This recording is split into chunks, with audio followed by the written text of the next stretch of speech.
নিৰ্বাচনৰ প্ৰাকখনত মই আজি উপস্থিত হৈছোঁ কচুদলা গাঁৱত আৰু কচুদলা গাঁৱৰ এটা মূল সমস্যাই গাঁওবাসীৰ এটা শিৱ মন্দিৰ প্ৰায় 70 বছৰ পুৰণি এটা শিৱ মন্দিৰে তেওঁলোকক মূল সমস্যাৰ সন্মুখীন হৈছে আৰু মই সতীৰ্থক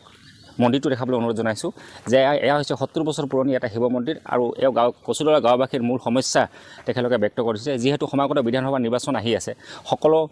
নেতা মন্ত্ৰী এতিয়া তেওঁলোকৰ গাঁৱত উপস্থিত হ'ব আৰু ভোটৰ বহু প্ৰতিশ্ৰুতি দি তেওঁলোকৰ পৰা আঁতৰি যাব কিন্তু এয়া মন্দিৰ এনেকৈ পৰিত্যক্ত অৱস্থাতে থাকি যাব আৰু এই গাঁওবাসীৰ কিছুমান স্থানীয় ব্যক্তি আছে তাৰ পৰা জানিবলৈ যত্ন কৰিম যে আচলতে এয়া 70 বছৰ পুৰণি এটা মন্দিৰ আজিলৈকে চৰকাৰীভাৱে বা কোনো আঁচনি ঢুকি পোৱা নাই ইয়াতে কি ক'ব পোনপ্ৰথমে মই শিৱৰাত্ৰিৰ আন্তৰিক শুভেচ্ছা জ্ঞাপন কৰিছোঁ আপুনি ঠিকে সুধিছে আমাৰ বহুত দুখ লগা কথা আমাৰ ইমান 70 বছৰৰ ওপৰত এটা মন্দিৰ আমাৰ গাঁৱত আছে কিন্তু আমি সংৰক্ষণ কৰিব পৰা নাই কাৰণ আমাৰ হাতত ইমান ধন নাই যে আমি নিজৰ পুঁজি খৰচ কৰি আমি আন্তঃগাঁথনি উন্নয়ন কৰিম আমাৰ গাঁৱৰ মেক্সিমাম ফেমিলি আপোনাৰ কৃষক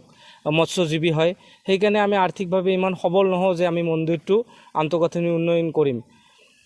মূল কথাটো হ'ল আমি ইয়াৰ আগতো সংবাদ মাধ্যমৰ জৰিয়তে আৰু আমাৰ পঞ্চায়তৰ জৰিয়তে আমি বহুতবাৰ অনুনয় বিনয় কৰিছোঁ যে আমাৰ এই শিৱ মন্দিৰটো আপোনালোকে আন্তঃগাঁথনিৰ কাৰণে আমাক কিছু ধন আগবঢ়াওক যাতে আমি ভৱিষ্যত প্ৰজন্মৰ কাৰণে যে কচুতলাত এটা শিৱ মন্দিৰ আছিল বুলি আমি সংৰক্ষণ কৰিব পাৰোঁ কিন্তু বিভাগীয় কৰ্তৃপক্ষ তথা চৰকাৰ প্ৰশাসনে আমাৰ কথাত আওকাণ কৰা নাই সমাগত বিধানসভাৰ নিৰ্বাচন আহি আছে মই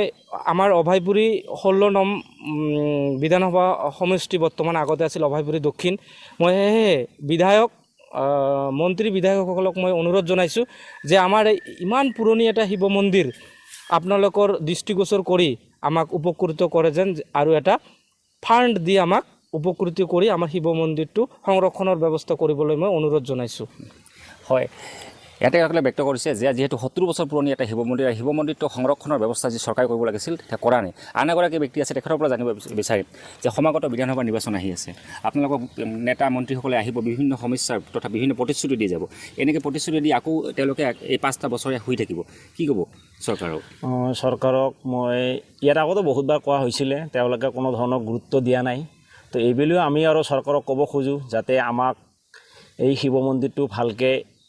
কৰি দিয়ে আমাৰ যেহেতু গাঁওবাসী বহুত দুখীয়া মানুহ তেওঁলোকৰ পইচা ইমান নাই যে ইমান ডাঙৰ এটা মন্দিৰ বনাব যেহেতু পাহাৰত অলপ খৰচাটো অলপ বেছি হয় যেহেতু আমি চৰকাৰক অনুৰোধ জনাইছোঁ চৰকাৰে যাতে আমাক এই মন্দিৰটো যাতে সোনকালে কৰি দিয়ে কিবা এটা পুঁজি দি যাতে আমাৰ গাঁওবাসীৰ উপকাৰ কৰে যেন যিহেতু বিধানসভা নিৰ্বাচন আহি আছে